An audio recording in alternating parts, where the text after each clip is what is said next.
पूर्ण परमात्मा पाप कर्म दंड को भी काट सकता है। अभी तक जिस भी संत व महापुरुष से मिले उन्होंने यही बताया कि पाप कर्म फल भोगने से ही समाप्त होगा।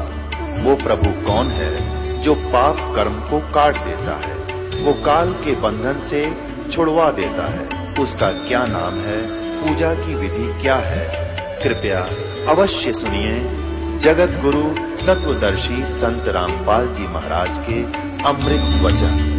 16 शंख कोश पर हमारा सतलोक है। ये क्या कह रहे हैं? शंख शंखों कोश है तेरे पिया का देश। ये स्वर्गग्रह है यहाँ पर, और ये बात करे सतलोक की, शंख शंखों कोश बता रहे। तो यहाँ गड़बड़ेशन हो जाती है, लेकिन फिर भी अब ये मक्खन है, ये भी अच्छे विचार हैं महापुरुषों के, लेकिन ये मक्खन है। अब इसको शुद्ध किया जाएगा और उसके ऊपर से जो फूई आवेगी उसने बाहर फेंक देंगे, शुद्ध रख लेंगे अपना।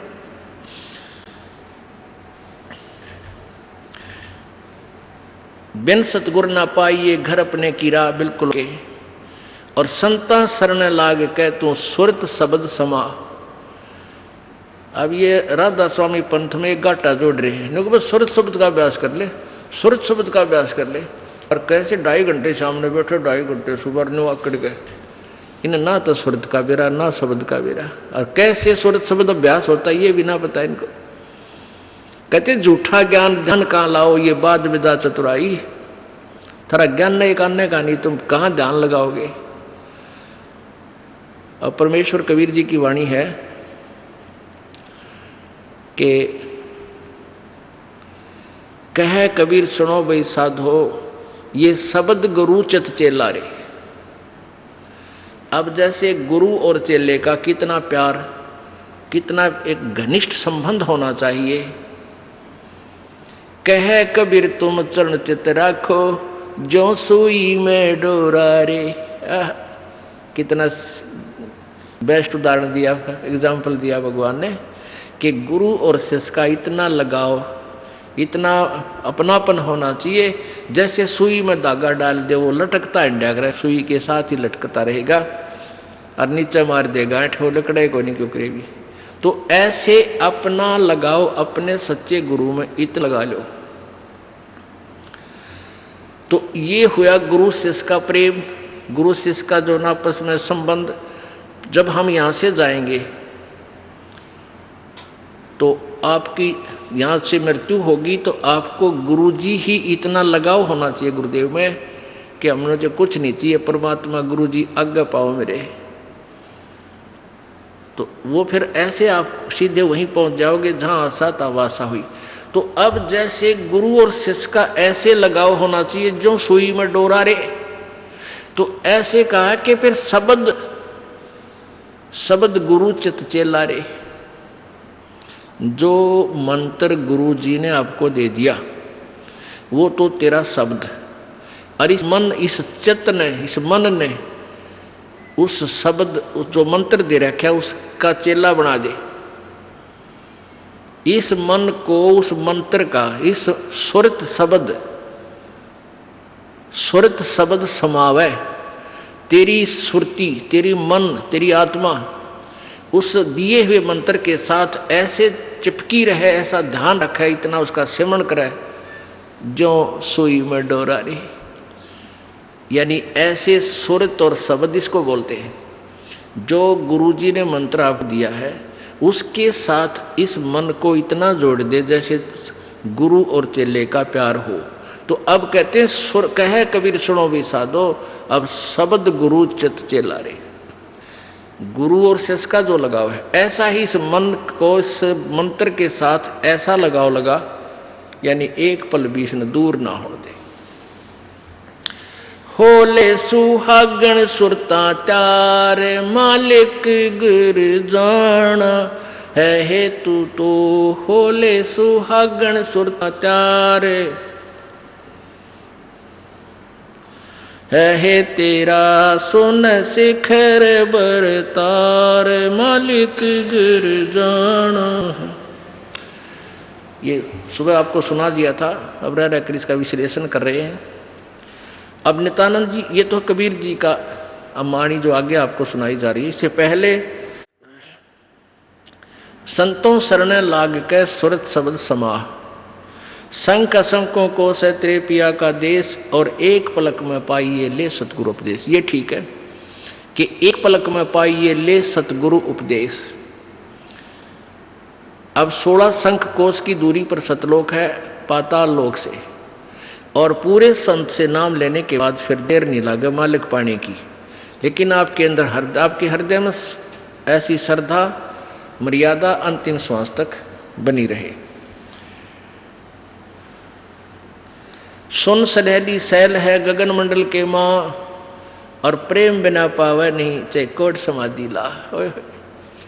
जब तक आपका प्यार मालिक नहीं उमड़ेगा इतना भगवान मिले नहीं, और वर्क डन मिलेगा, किया कर्म अवश्य मिलेगा। जो साधना आप कर रहे हो, भक्ति कर रहे हो, दान कर रहे हो, ये मिल अवश्य, ये जरूर मिल जाएगा, लेकिन मालिक नहीं मिल पाएगा जब तक प्यार नहीं उमड़ेगा।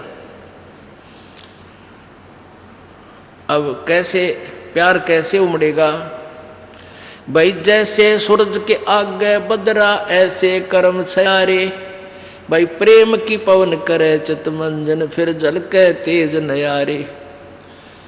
क्या बताते हैं परमेश्वर गिरिजी, क्या गरीबदास जी महाराज परमेश्वर को पाने की कैसी विधि बताते हैं कि जैसे सूरज के आगे बदरा ऐसे कर्म छयारे, हमारे पाप कर्मों की छाया आत्मा और परमात्मा के बीच में ऐसे होगी जैसे सूरज के सामने घनघोर घटा छा जाती है।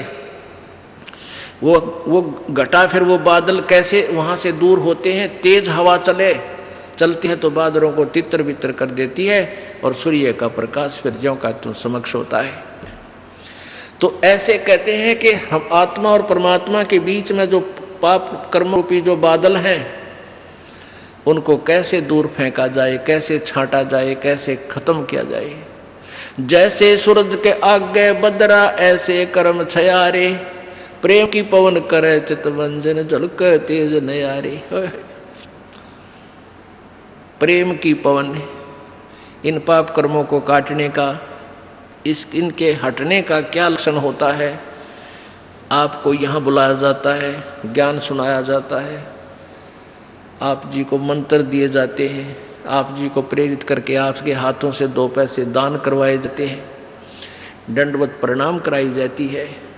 इस सब का उद्देश्य है कि आपका हृदय इतना विनम्र हो कि परमात्मा की चर्चा चल की आंखों से आंसू की धारा बह जा, दरिया बह निकले, चर्चा चले एकांत में बैठ के, या कहीं चर्चा चले दाता की, रह कर आंखों में आंसू आने लग जाएंगे। जब मालिक की चर्चा चलेगी तो समझो आपके पाप कर्मों के बादल कटने लाएंगे। जैसे सूरज के आगे बदरा ऐसे कर्म छयारे, ये प्रेम की पवन करे चितमंजन फिर झलक तेज नयारे। तो यहाँ नित्यानंद जी भी इसी का समर्थन कर रहे हैं।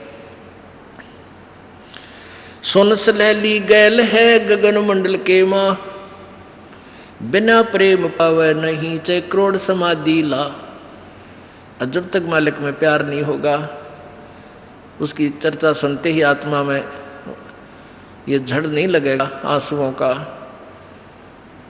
तो तब तक बात काची रह रही है आपकी। लेकिन होगा, अभ्यास बढ़ाओ, मालिक की भक्ति करो, ज्ञान सुनो, और अवश्य होगा। यही प्रोसीजर है।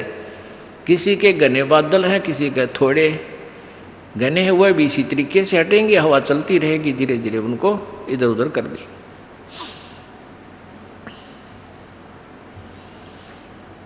अब आपको बताया था कि जैसे नित्यानंद जी स्वर्ग सत्र के प्लेयर थे। अब जैसे डिस्ट्रिक्ट लेवल पर यानी जिला स्तर पर बच्चे खिलाड़ी खेल खेलते हैं, नियम वही होते हैं उनकी एक ही जैसे, और जो राज्य स्तर पर खेलते हैं उनके भी नियम वही होते हैं, लेकिन लाभ गणा होता है। और जो राष्ट्रीय स्तर पर खेलते हैं नियम उनके भी वही होते हैं, और जो इंटरनेशनल लेवल पर खेलते हैं नियम उनके भी वही होते हैं। तो नित्यानंद जी जो बता रहे हैं ये वही नियम वही है। अब क्या बताया उस परमात्मा की यहाँ जाने का? परमेश्वर क्या बताते हैं? होले सुहागण सुरता त्यार, तुझे माल्य के घर जाना है। अब सुहागन कौन है और कुंवारी कौन है? जिन आत्माओं को पूर्ण परमात्मा संत से प्रभु का नाम नहीं मिला तो वो तो कुंवारी है, और जिनको परमात्मा का नाम मिल गया उनकी सगाई होगी परमात्मा से, गुरु बिचौले ने उनकी सगाई करवा दी। अब जिनको परमात्मा का नाम मिल गया तो आपकी सगाई होगी उस मालिक से, पूर्ण परमात्मा से, और गुरु बिचौले ने आपका यू नाता जोड़ दिया। तो इसलिए कहा कि होले सुहागन सुरता त्यार, जो उपदेशी आत्माएं हैं वो सुहागन हैं, और जिन्हें नाम नहीं लिया है वो अभी कुंवारी है। और जो सुहागन होगी जिसकी सगाई हो जाएगी तो वही आशा कर सकती है पिया के घर जाने की। कुंवारी का भी कोई ऊद सूद नहीं होती, लेकिन तरीका यही है पिया के घर जाने का, उनको भी सगाई करवानी पड़ेगी, नाम लेना पड़ेगा, गुरु बनाना पड़ेगा। तो उन सुहागन आत्माओं को, उपदेशी आत्माओं को परमात्मा कहते हैं होले सुहागन सुरता त्यार, तन मालिक के घर जाना है। अब तुझे वहाँ जाने का तेरा काम बन गया, यानी स्टार्ट हो गया ये प्रोसीजर। ब्याह भी होगा, सगाई हुई है तो ब्याह भी होगा, ब्याह होगा तो फिर सारा काम होगा, पति के घर भी जाएंगे। तो हम स्टार्ट कर चुके हैं, हमारा काम शुरू हो गया। फिर क्या बताते हैं? होली सुहागन सुरता त्यार, तुझे मालिक घर जाना है, तेरा सुन शिखर बरतार। सुन शिखर यानी शिखर माने चोटी में, सुन माने सब, जहाँ कोई और नहीं, केवल वही एक मालिक और उसका लोक है। सबसे टॉप मोस्ट प्लेस पे वहाँ तेरा पति, तेरा भरतार, तेरा मालिक है। सतलोक में सत्य पुरुष है। वहाँ क्या बताते हैं? रंग महल में रास बिलास अपार है, चलो सकी उस देश सुकंत हमार है। उस रंग महल में सारे ठाठ बाट हैं सतलोक के अंदर, और चलो सखी वहाँ अपना वो मालिक पति है, वो अपना कंत है, अपना प्रभु स्वामी मालिक है, उस लोक में चलो। नहले धोले ओढ़ पैर लेकर 16 सिंगार, आज नहीं ते तड़के परसों तेरे आवेंगे लड़ियार। अब नहाना क्या है, धोना क्या है? इस सत्संग रूपी दरिया में, गंगा में अपने अंतःकरण के मैल साफ करे। ओढ़ पैर ले, यहाँ क्या ओढ़ना है, क्या पहनना है, कौन से आभूषण हैं कि साधु जैसा भाव आपके अंतःकरण का दिखे, भक्ता कैसे लक्षण हो, ये तरह ओढ़ना है।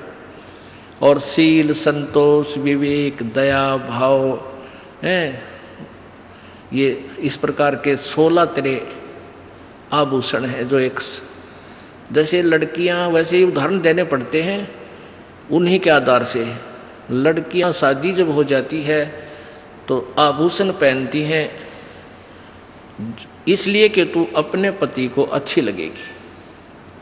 तो परमात्मा हमारा पति है, वो हम उसको कैसे अच्छे लगेंगे जब हमारे ये आभूषण होंगे।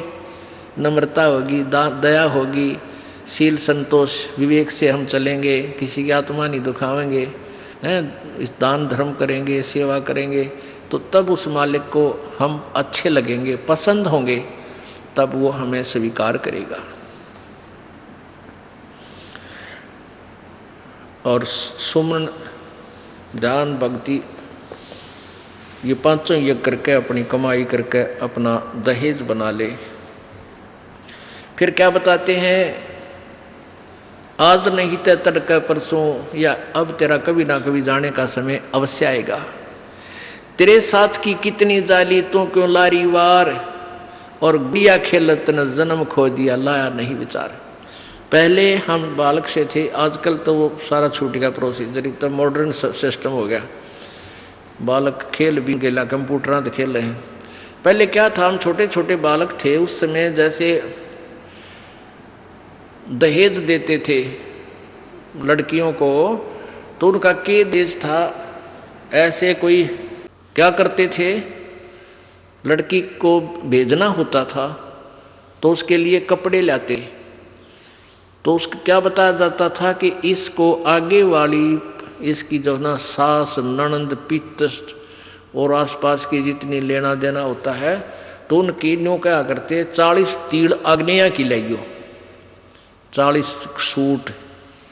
तीड़ तना समझते होंगे आजकल के बच्चे, पहला घाघरा हुआ करता है सब बारह, और उसको ऊपर एक कुर्ता एक चुंदड़ी उसने तिल बोलिया करते।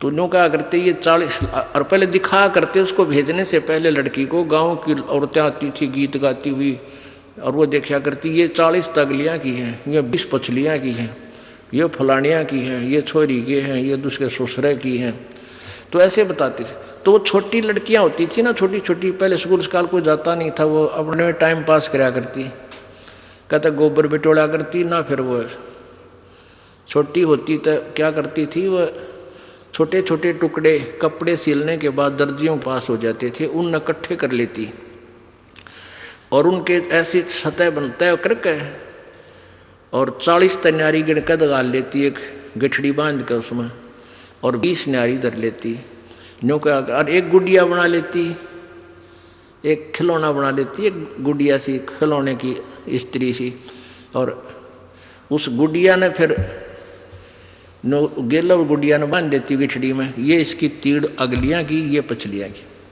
और वो होते ही जिन्हें चीथड़े कपड़े टुकड़े से, और उनमें तो दूसरा कोई भाई या बहन उसी के लेवल का, 1-2 साल बड़ा छोटा, और एक आधा टुकड़ा निकाल लेता ना उसकी तीड़ मत है, उस गठड़ी मत है, वो पोटली बांध रही थी वह, तो वह रोन लग जाती वह लड़की, अरे मेरी तीड़ काट ली, 5 पीटर रोवर रोटी नहीं खावे, और ओढ़ चीथड़े ने वह तीड़ बांध रही, वो सूट बांध रही पूरा, तो बालक थी। और जब उस बेटी वाली लड़की बड़ी हो जाती है, युवा हो जाती है, और फिर उसका ब्याह हो जाता है, उसका शादी हो जाती है, विवाह हो जाता है, फिर उसको वो ओरिजिनल तिल मिल रहा है, वास्तविक तिल मिल रहे हैं, उसने वो सूट मिल लेंगे 10-20 जो भी उसके होते थे, तो फिर वह गुड़िया लाना खेला है, क्योंकि वह सयानी होगी, वो मैच्योर होगी। तो पुण्यात्माओं, परमात्मा हमें क्या बताना चाहते हैं कि तुम यहाँ जो बेटा बेटी कार कोठी संपत्ति जोड़ने में जो तुम खेल खेल रहे हो, ये गुड़िया वाला खेल है। और जब आप इतने मैच्योर हो जाओगे, आपका ज्ञान इतना स्वस्थ हो जाएगा, आपको ये पता लग जाएगा कि ये सब नकली सांग है, झूठा सुख है, अस्थायी टेम्परेरी रिलेशन है हमारा यहाँ पर, और हमारा स्थान सतलोक में है। तो फिर आप इन गुड्डा गुड़िए के खेलने की फिर इच्छा नहीं कर सकते, सपने में भी नहीं कर सकते। अब जवान लड़की जब उसका ब्याह हो गया और उसके बाद वो ओरिजिनल सूट उसने मिले हैं, फिर उसने वह खेल कर दिखा दे गुड़िया गिला, कदे नहीं खेल सकती। तो आपको जब ये रह कर ये ज्ञान इसलिए सुनाया जाता कि आपका इन गुड्डा गुड़िया के खेल से मन हट जा, आप इतने मैच्योर हो जाओ, आपको वास्तविकता का पता लग जावे।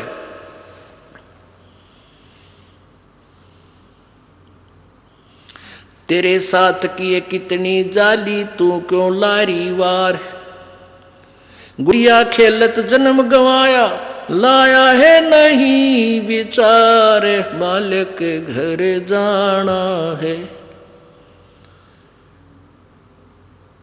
कितने ते गुड़िया खेल खेल जन्म खो दिया अपना सारा, यही कार कोठी बेटा बेटियां की जोड़ तोड़ में लगा रहा। अब उस सच्चाई से परिचित हो, फिर पुनः इन गुड़िया से नहीं खेलेंगे। अब तो चलो हैं, अब का जावे कहाँ, फिर भक्ति से ज्ञान से और कुछ ही समय दिनों में ऐसा समाधान आपका प्रभु कर देगा। बालक बच्चे भी आपके भगवान से डरने वाले, महात्मा की भक्ति करने वाले होंगे, और कुछ दिनों में आपको फ्री कर देगा प्रभु। अब भक्ति करें, बच्चे इतने बुद्धिमान समझदार हो जाएंगे, भगवान से डरने वाले होंगे कि भी माता पिता ने अपना पूरा काम कर दिया, अभी इनको डिस्टर्ब ना करो। और वो परमात्मा से विश्वास करने वाले होंगे कि भी हमारा किया हमें मालिक जरूर देगा। तो इस प्रकार आपको फिर यहाँ से निकालने का एक सुअवसर परमात्मा देगा, और तभी आपका मोक्ष संभव है। तो ये परमात्मा ही करवाएगा, अपने इसके चरणों में पड़ा रहना है। कैसे? द्वार धनी के पड़ा रहे, धक्के धनी के खावे, 100 काल चकजोल ही पर द्वार छोड़ ना जावे। इसका यही तरीका फार्मूला बताया है कि अपने सच्चे सतगुरु के द्वार से दूर नहीं हो जा। चाहे कितना झटके पटके काल दे, आपको छोटी मोटी हानि भी होती दी होने दे, कोई वो भी मालिक की रजा है, उसमें आपके ना ही होने में आपका हित होगा, ये सत्य कर मान लेना।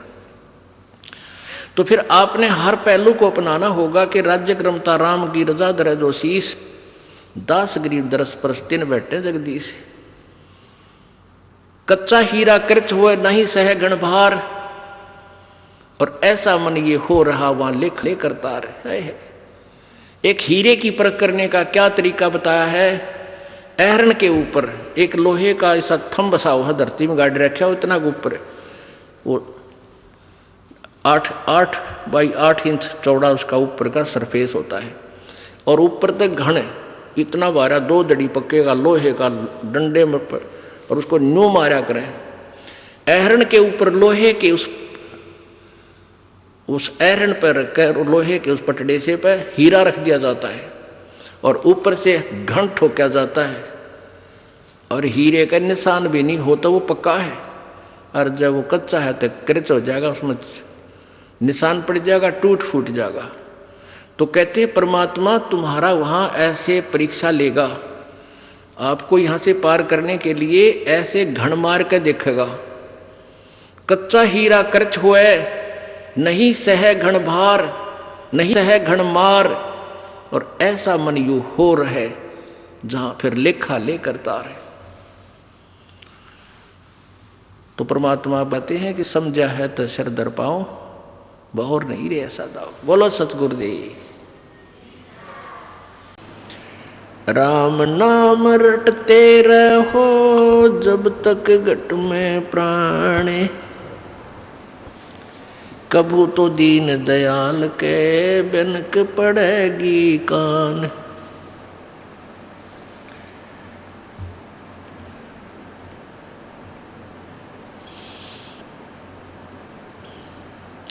परमपिता परमात्मा पूर्ण ब्रह्म सर्व सृष्टि रचनहार कुल मालिक कबीर देव कबीर साहब कबीर अल्लाह, अल्लाहु अकबर, ये वही परमात्मा है जो बनारस में, काशी में, भारतवर्ष की पवित्र भूमि पर 120 वर्ष तक रह करके अपने तत्व ज्ञान का प्रचार किया, और एक जुलाहे की भूमिका की, और साथ में वो परमात्मा पूर्ण ब्रह्म है और एक तत्वदर्शी संत का रोल भी किया। यथार्थ ज्ञान का प्रचार करने के लिए वो परमेश्वर सतलोक से चल कर आते हैं अपने निज स्थान तक। वो परमात्मा हमें याद दिलाते हैं कि तुम यहाँ के रहने वाले नहीं हो, और तुम भूल चुके हो अपने निज स्थान को, जहाँ तुम रहते थे वहाँ तुम बहुत सुखी थे, या कोई सुख नाम की वस्तु तुम्हें नहीं है। प्रत्येक प्राणी सुख की खोज में लगा हुआ है। कोई तो जिसके संतान नहीं है वो सोचता है कि मेरा संतान हो जाए मैं सुखी हो जाऊंगा।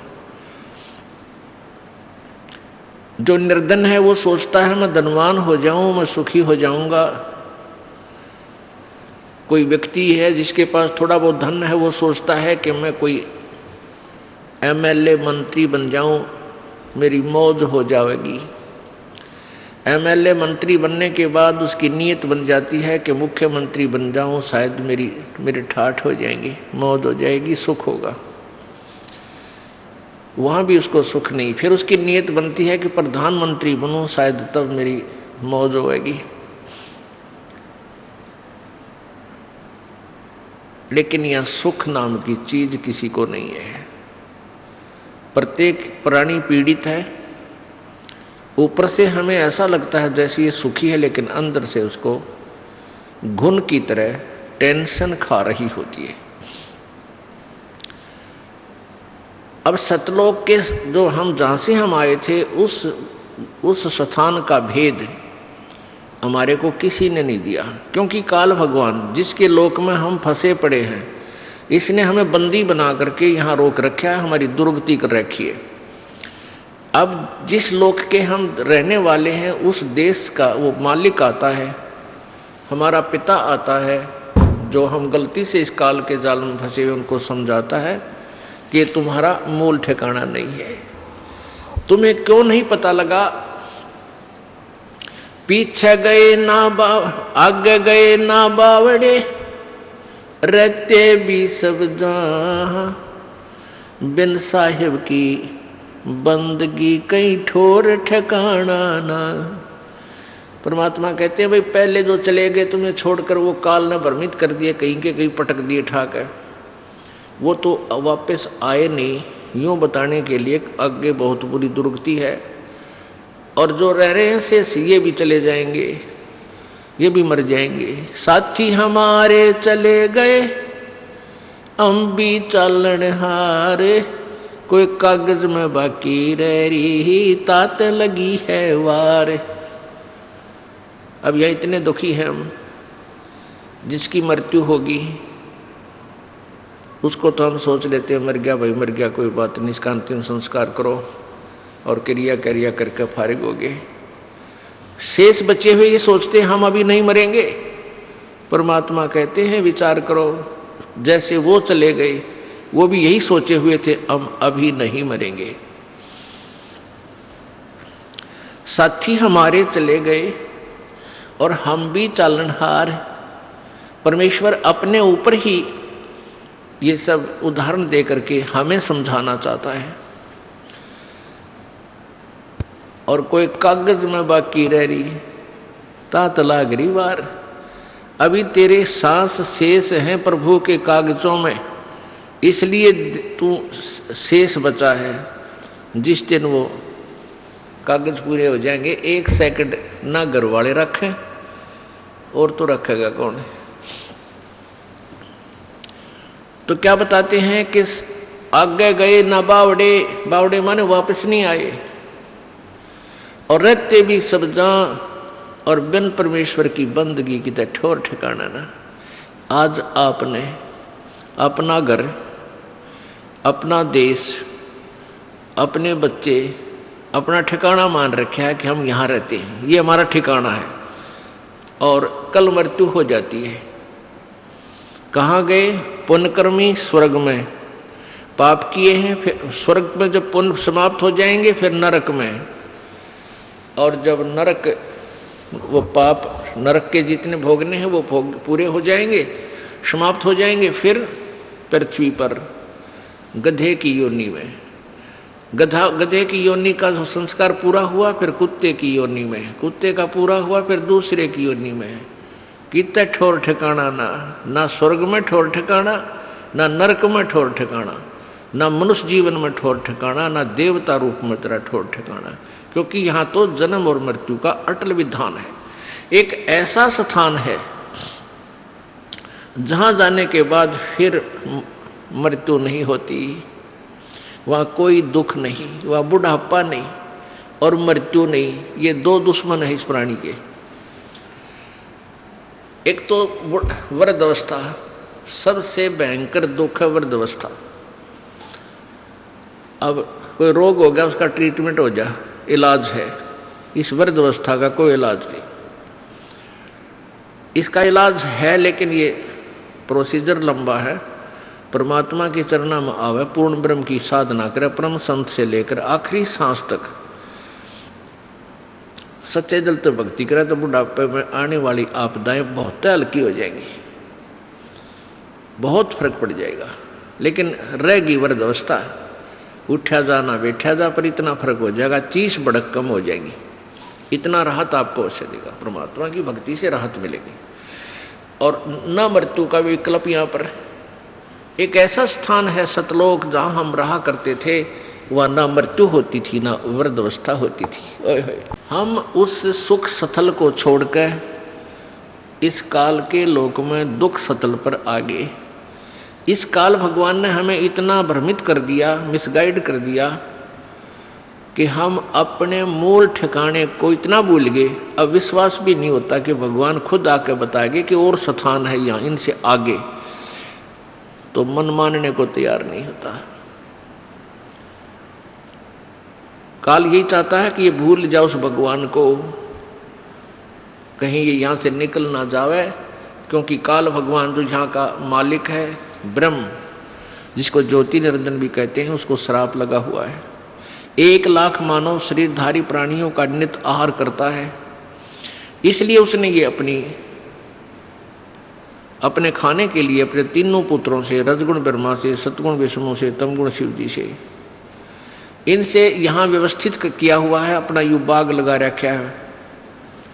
रजगुण ब्रह्मा के प्रभाव से सभी प्राणी संतान उत्पत्ति करते हैं, विवत्सय बाई फोर्स करवाता है। और सतगुण विष्णु जी के प्रभाव से एक दूसरे में मोह ममता इतनी जकड़ दी जाती है, जीव के बस का नहीं। और तमगुण शिव जी हमारा संहार कर देता है। तो ये काल भगवान नहीं चाहता कि कोई प्राणी परमात्मा के बारे में जान सके, भ्रमित ज्ञान करवाता है, अपने दूत संत भेज के उल्टा ज्ञान की कथा सुनवाता है, पूरे समाज को शास्त्र विरुद्ध ज्ञान से रंगवा देता है। परमेश्वर स्वयं आते हैं और अपने तत्व ज्ञान का वो प्रचार स्वयं ही करते हैं, अपनी महिमा आप बताते हैं, अपने सतलोक के विषय में जानकारी देते हैं। उस सतलोक में हमें कितना सुख है। शंखों लहर मेहर की उपज कहर नहीं जा कोई, दास गरीब अचल अविनाशी सुख का सागर सोई। शंखों लहर मेहर की उपजे और कहर नहीं जा कोई, ओए होए। दास गरीब अचल अविनाशी सुख का सागर सोई। अब कभी कभी एकांत में अकेले बैठे हों, एक बार एक ऐसी हिलोर उठती है आत्मा में, इतना आनंद आता है उस समय कि कोई भी दुश्मन शत्रु नहीं लगता, कोई बुरा नहीं लगता, सब अपने से लगते हैं। और वो आनंद एक विशेष आनंद होता है। वो कुछ ही क्षणों के लिए रहती है, फिर तुरंत चली जाती है, फिर कोशिश करने से भी सेट नहीं हो पाते हैं।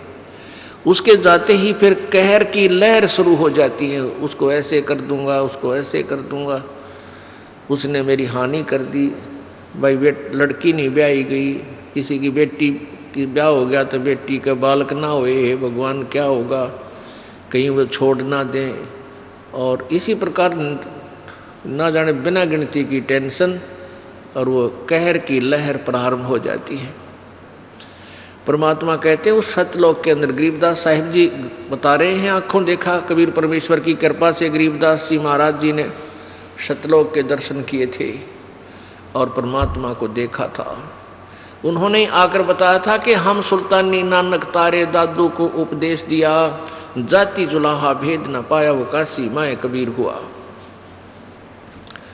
वही गरीबदास साहिब जी आंखों देखा हाल बता रहे हैं कि शंखों लहर मेहर की उपजे कहर नहीं जा कोई, और दास गरीब अचल अविनाशी सुख का सागर सोई। वो सुख का सागर है। अब पुण्यात्माओं, सत्संग ज्ञान से ज्ञान होता है। पहले हमने अज्ञान सुना था, वो अज्ञान सेट हो गया हमारे हृदय में, वो सच्चा मान लिया हमने। अब इस तत्व ज्ञान को सुनोगे रह रहकर, ये भी आपको कुछ दिनों में सेट हो जाएगा और ये सत्य है, ये सत्य ही सत्य महसूस होगा। पहले असत्य को हम सत्य मान बैठे थे, तो इस ज्ञान से ही आपको ये ज्ञान होगा। अब मृत्यु तो एक दिन होनी है और इसका कोई फिक्स भी कोई नहीं। अंदाजा ला रखा हमने कि भाई 100 वर्ष तक आदमी व्यक्ति मानव शरीर रह सकता है, लेकिन ये 60-70 वर्ष के बाद तक ये शरीर भी जान का झाड़ हो जाएगा। वो जीवो चाहे ना जीवो 70 साल पाछे, तो वो तो ठीक है, लालच छूटा को ना, मरा जाता को नहीं। जीव प्यारा सब न लगे है, चाहे 100 वर्ष का भी हो गया, नहीं सोचा और जी जाऊं। तो ऐसी भावना क्यों है हमारे अंदर? क्योंकि हम ऐसे लोक में रहा करते थे, वहां मृत्यु नहीं होती थी, और वो आत्मा को आज भी खटक रही है, भाई मरना नहीं चाहिए।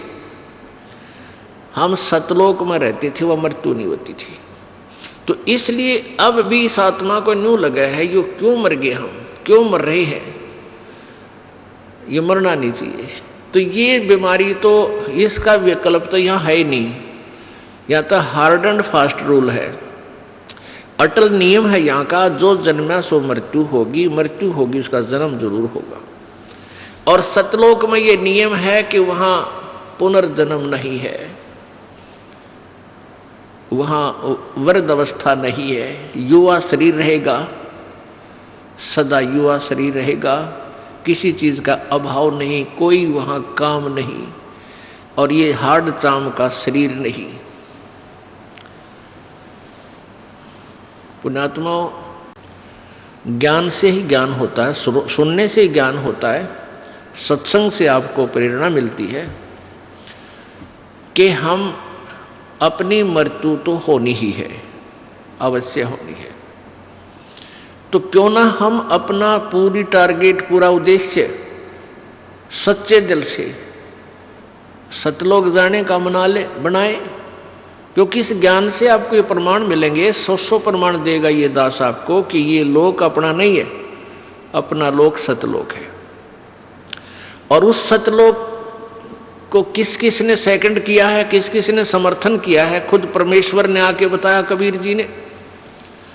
और फिर कबीर परमेश्वर जी ने अपनी प्यारी आत्माओं, जो अश्रेष्ठ आत्माएं होती हैं, उस समय अच्छी आत्माएं होती हैं, उनको अपना गवाह बनाया, उनकी आत्मा को सतलोक लेकर गए, उस प्यारी आत्माओं को सचखंड दिखाया, अपना वास्तविक वहाँ परिचय कराया, समर्थता का ज्ञान कराया, वहाँ का सुख से परिचित करवाया, फिर उनको वापस शरीर में छोड़ा, जनता में वो अपना ज्ञान प्रचार करवाया। उन्होंने सभी ने एक जैसा ही मार्ग बताया है, जैसे आदरणीय धर्मदास साहिब जी बांधवगढ़ वाले, आदरणीय मलुकदास साहिब जी, आदरणीय दादू साहिब जी, आदरणीय नानक साहिब जी, जिससे सिख धर्म का उत्थान हुआ, आदरणीय गीसादास साहिब जी, आदरणीय गरीबदास साहिब जी, इन सभी पुण्यात्माओं ने परमात्मा को पाया। इन्होंने सचखंड सतलोक आँखों देखा और फिर वापस आकर के उस अनुभव की आँखों देखे, उस परमात्मा की शक्ति समर्थता का अपने अमरवाणी में कलम तोड़ विवरण किया। हम देखा सो साच है और सकल प्रपंच। गरीबदास साहिब जी कहते हैं हमने जो देखा वो सत्य है, बाकी जो कह रहे हैं वो सब प्रपंच झूठ बोल रहे हैं। तो पुण्यात्माओं, क्या आवश्यकता थी उन महापुरुषों ने, नानक साहिब जी ने या गरीबदास साहिब जी ने सचखंड के बारे में डंडोरा पीटन की? यदि वो स्थान ना होता तो वो सत्य है। हमने अभी तक जो ज्ञान सुना था स्वर्ग तक, अब स्वर्ग से आगे हमारी बुद्धि काम करे नहीं थी। अब हमें ज्ञान हो गया, अब हम अपना तन मन धन से उस सतलोक में जाने का प्रयत्न करेंगे। पुण्यात्माओं, सुअवसर है। परमेश्वर ने काल से कहा था कि सतयुग में, काल ने कहा था परमेश्वर कबीर जी से कि 3 युगों में जीव आप कम ले जाना, और चौथा युग जब कलयुग आवे तब तब शरण जीव बहु जावे। ऐसा वचन हर मोय दीजय, तब गवन संसार ही कीजय। काल ने कहा था प्रभु 3 युगों में, सतयुग त्रेता द्वापर में, आप अधिक प्राणी सतलोक मत ले जाना, और चौथा युग जब कलयुग आएगा तब आप कितने ही प्राणियों को सतलोक ले जाना। तो परमात्मा ने कहा ठीक है तथास्तु। तो उस परमात्मा के उस वचन अनुसार और काल ने भी अपने मुख से ही कह दिया कि कितने जीव ले जाना। लेकिन एक और प्रार्थना की थी कि जो आपके ज्ञान को स्वीकार करे आप, वो आपका, और जो आपके ज्ञान को स्वीकार नहीं करे, मेरे ज्ञान को स्वीकार करे, वो हमारा। आप उसको बाय फोर्स मत ले जाना, अपना ज्ञान दे करके अपना बनाना। तो इसलिए पुण्यात्माओं, अब जो परमात्मा की इस अमर वाणी पर जो विश्वास करेगा वो परमात्मा का हो जाएगा, और जो इस वाणी को नहीं समझेगा वो काल का है, वो काल का रहेगा। जैसे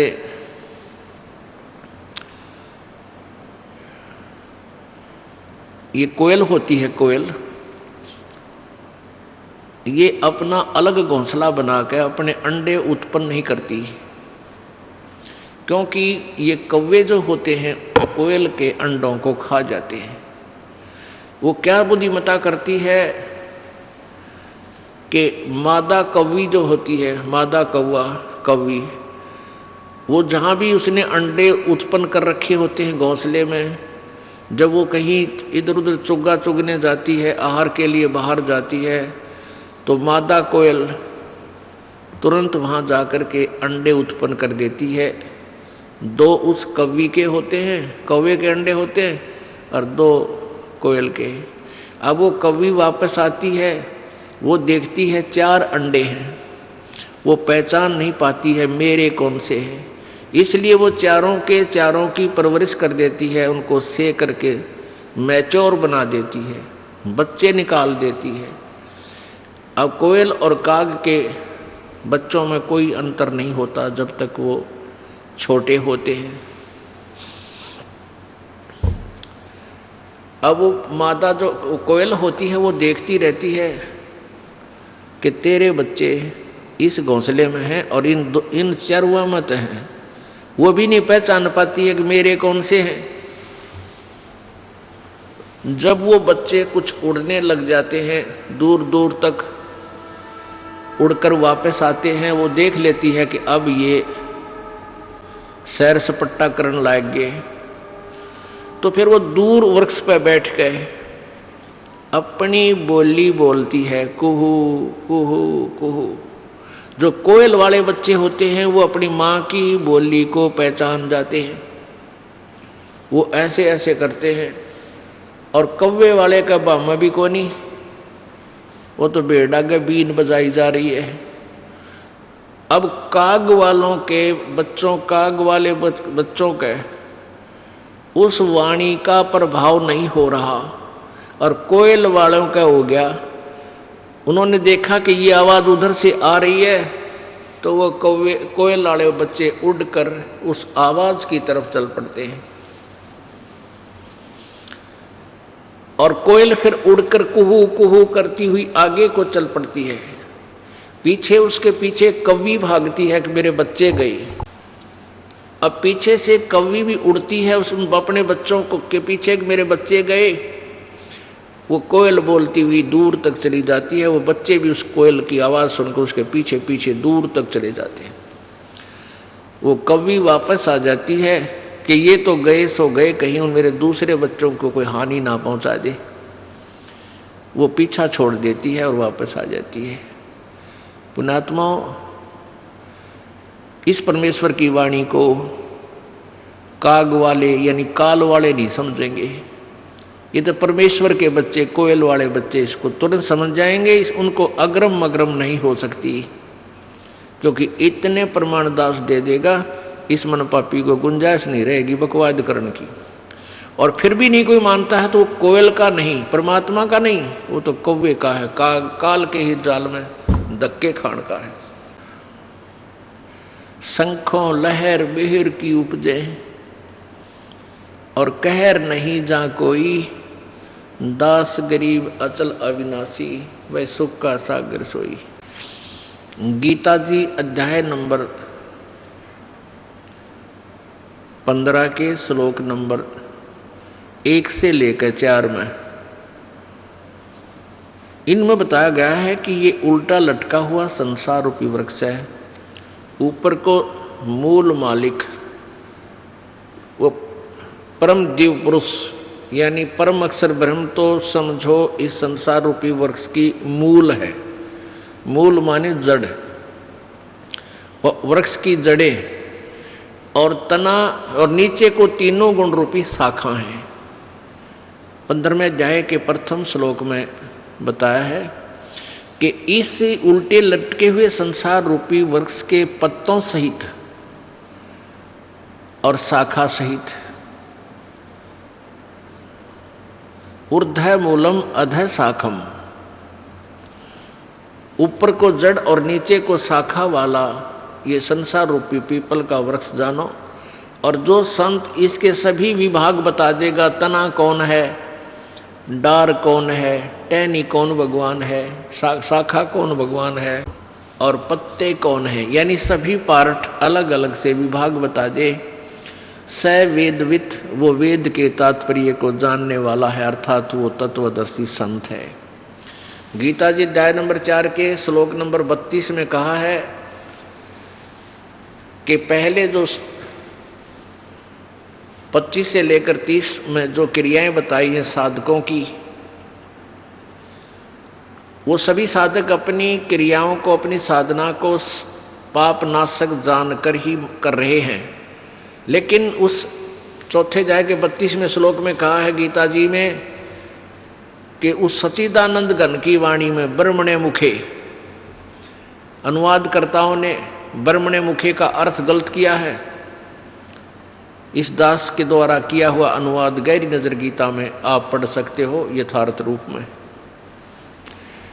सच्चिदानंद घन की वाणी, उन्होंने वेद की वाणी लिख दिया ब्रह्मणे मुखे। ब्रह्मणे माने वेद लिख दिया, नहीं, ब्रह्मणे माने सच्चिदानंद घन परमेश्वर यानी परम अक्षर ब्रह्म पूर्ण परमात्मा। कबीर वाणी, कबीर जी की वाणी में विस्तार से कहे गए हैं। उनको चौथे अध्याय के 34वें श्लोक में कहा कि उस ज्ञान को जो परमेश्वर की वाणी में, जो गीता और वेदों से भिन्न है, एक्स्ट्रा है, अलग है, उस तत्व ज्ञान को तो तत्वदर्शी संतों के पास जाकर समझ, उनको दंडवत प्रणाम करने से और कपट छोड़ कर प्रसन्न करने से वो तत्वदर्शी संत आपको भेद बताएंगे। वो तत्वदर्शी संत कैसा होगा उसकी पहचान बताई है 15वें अध्याय के प्रथम श्लोक में कि जो इस उल्टे लटके हुए संसार रूपी वृक्ष के सभी पार्ट बता दे न्यारे न्यारे। सवेदवित, वह वेद के तात्पर्य को जानने वाला, अर्थात वो तत्वदर्शी संत है। वो तत्वदर्शी संत की भूमिका परमेश्वर ने स्वयं ही की है। आप आरती, आप साजे, आप किंगर, आप बाजे, आप ताल, झांझ झनकारा, आप नचे, आप देखने आ रहा। कह कबीर ऐसी आरती गाऊं, आप मध्य आप समाऊं। वो परमात्मा ने स्वयं ही रोल किया है, स्वयं एक दास का रोल किया है। एक गरीब व्यक्ति बनके राम रटत दारिद्र भलो, टूटी घर की छान, वो सुंदर महल किस काम के जहाँ भक्ति नहीं भगवान। तो परमात्मा ने गरीब से गरीब पुअर निर्धन की भूमिका की कि कहीं कोई किसी का वहम रह जावे कि भाई परमात्मा प्राप्ति तो धनी लोग ही कर सकते हैं, क्योंकि वो भंडारे भी कर सकते हैं, वो धर्मशाला भी बनवा सकते हैं। पुण्यात्मा, धनी और निर्धन सभी परमात्मा पा सकते हैं, लेकिन संत पूरा हो, उनकी नीयत साबित हो, श्रद्धा पूरी हो, आजीवन मर्यादा में रहें, दोनों पार होंगे। तो परमात्मा ने आप पे आके बताया अपना सारा ज्ञान। स्वयं एक गरीब बनकर कहा कि देखो मैं कितना गरीब हूँ, और जुलाहा जाति में, क्योंकि जब परमेश्वर आए ये छुआछूत की आग घनी लगी हुई थी, चरम सीमा प्रति छुआछूत इन शूद्र वर्ण के व्यक्तियों से ये ब्राह्मण लोग विशेषकर 10 कदम दूर रहा करते थे और कहते थे ये भक्ति के योग्य नहीं है। परमात्मा ने यही हमारी भ्रमणा तोड़ी थी कि परमात्मा की दृष्टि में सभी आत्मा एक हैं। ये वर्ण और जाति और धर्म तुम बना बैठे भगवान के दरबार में, ना वर्ण है, ना जाति है, ना कोई धर्म है, अलग से धर्म नहीं है, एक ही धर्म है, मानव धर्म। जिसके अंदर इंसानियत है वो धार्मिक व्यक्ति है, अन्यथा नहीं है। और स्वयं ही एक तत्वदर्शी संत की भूमिका की। उस समय के सभी विद्वानों को मालिक ने छक्के छुड़ा दिए थे, लेकिन वह कर्म ठोक मान्य नहीं, वो संस्कृत भाषा जानते थे, समाज अशिक्षित था, इसलिए उन नकलियों का दाव लगा रहा कि कबीर झूठ बोलता है, कबीर जी झूठ बोलते हैं, ये वेदों और शास्त्रों को नहीं पढ़ सकते क्योंकि ये अशिक्षित है। यजुर्वेद अध्याय नंबर 40 के श्लोक नंबर 10 से 13 तक 2 बार प्रमाण दिया है कि वेद ज्ञान दाता ब्रह्म बोल रहा है कि परमात्मा के विषय में विशेष जानकारी वो तत्वदर्शी संत बताएगा, उससे पूछो। इससे सिद्ध है कि वेद ज्ञान से भी अलग कोई और ज्ञान है। उसमें यह भी कहा है कि कोई तो जिसने अक्षर ज्ञान हो गया उसको विद्वान कह देते हैं, किसी ने MA BA कर ली विद्वान कहला दिया किसी एक लैंग्वेज में या 2 लैंग्वेज में, और जो शिक्षित नहीं है उसको अविद्वान कह देते हो। नहीं, विद्वान और अविद्वान की परिभाषा भी वो तत्वदर्शी संत बता होगा। विद्वान किसे कहते?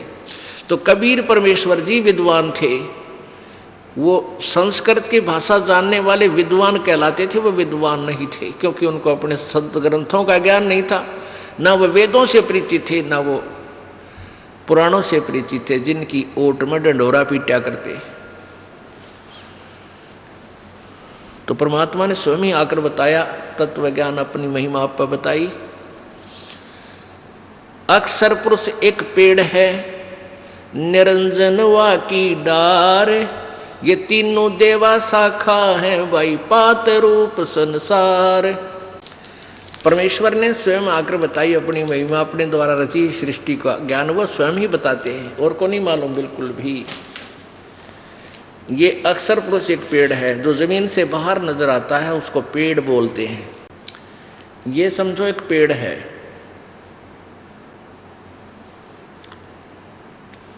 जमीन से बाहर जो नजर आता है, दृष्टिगोचर हो रहा है, उसको पेड़ बोलते हैं। तो ये एक पेड़ है। परमात्मा ने क्या बताया है कि अक्षर पुरुष, ये अक्षर पुरुष तना जो है,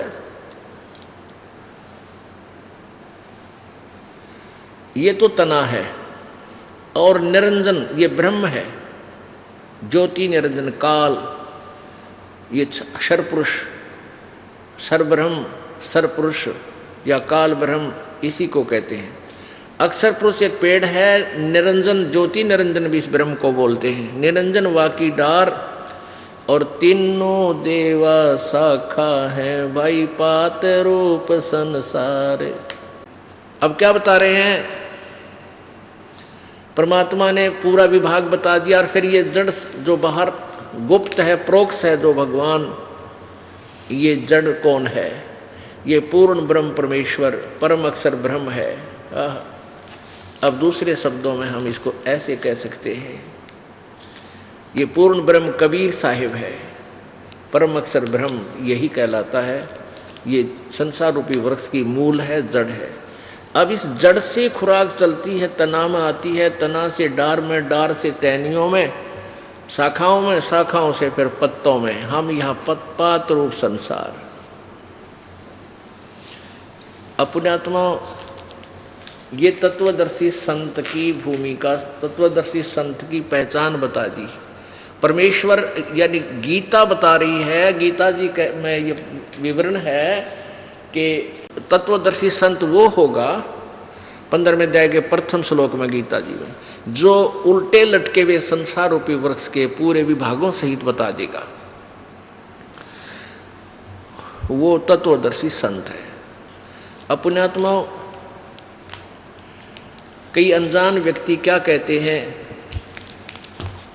कि हमारे भक्तों को उल्हाना देते हैं कि तुम्हारे गुरुजी ब्रह्मा विष्णु महेश को सत्कार नहीं देते हैं, उनको छोटा बताते हैं, उनका पूजा को मना करते हैं। पुण्यात्माओं, जब तक वो ज्ञान नहीं सुनते तब तक ऐसा बोल रहे हैं। जिस दिन इस ज्ञान से परिचित हो जाएंगे, ये दास क्या बताना चाहता है, दांतों तले उंगली दबाएंगे और पछताएंगे अपने उन बोले हुए वचनों पे। एक भक्त आया, 15 दिन पहले की बात है, कि जी मैं ब्रह्मा विष्णु महेश का कट्टर पुजारी था, विष्णु और शिव का। आपके विषय में एक भक्त ने बताया तो मुझे बहुत बुरा लगा आपका एक चैनल के ऊपर इस प्रोग्राम मैंने देखा, आप जो बताने लगे तो मैंने आपको बहुत बुरा भला कहा, बहुत गालियां दी, लेकिन फिर भी मैं जल भूनकर भी सुनता रहा तो मेरी चौंध टूट गई। मेरा मोतियाबिंद का ऑपरेशन हो गया, मैं अक्षमा याचना करता हूँ, मैंने ऐसे परम संत को और कुछ शब्द बोल दिए, क्या मेरा उद्धार हो सकता है? तो पुण्यात्माओं, परमेश्वर कबीर जी कहते हैं कि पूत पिता से बेमुख होई तो भी पिता जानमल धोई। कि पिता से बच्चा जैसे शराब पी रखी किसी लड़के ने, और पिताजी समझाने की चेष्टा करता, उसको बुरा भी बोल देता है, उसके ऊपर हाथ भी उठा देता है कि उस शराबी ने बेरा नहीं बोली पूछने तू कहाँ के बोल रहा है। तो जब उसके शराब नशा उतर जाता है, पिताजी फिर भी उसको सीने से लगाता, उसको अपना बेटा बुरा नहीं लगता, उसको ना बेटी बुरी लगती। तो ऐसे ही आप इस चीज़ से परिचित नहीं हो, इस दास को ये ज्ञान हो गया कि आप दो नहीं हो, ना आप अलग नहीं हो, ना हिंदू अलग है, ना मुसलमान अलग है, ना सिख अलग है, ना ईसाई अलग है। आपका कोई शत्रु नहीं है, काल ने हमें शत्रु बना रखा आपस में विभाग करके। ये यही चाहता है कि डिवाइड एंड रूल, इनकी आपस में दुर्गति होती रहे, ये भगवान से भूल जाएं और उस अज्ञान आधार पर एक दूसरे के साथ लट्ठम लट्ठा रहे। लेकिन परमात्मा का ज्ञान ये सब अंधेरा हटा देगा और फिर हम पहचानेंगे हम कौन है, कहाँ से आए। बहुत आंखों में पानी आ गया उस बच्चे के, युवा लड़का था, 25-26 वर्ष का, 30 का होगा।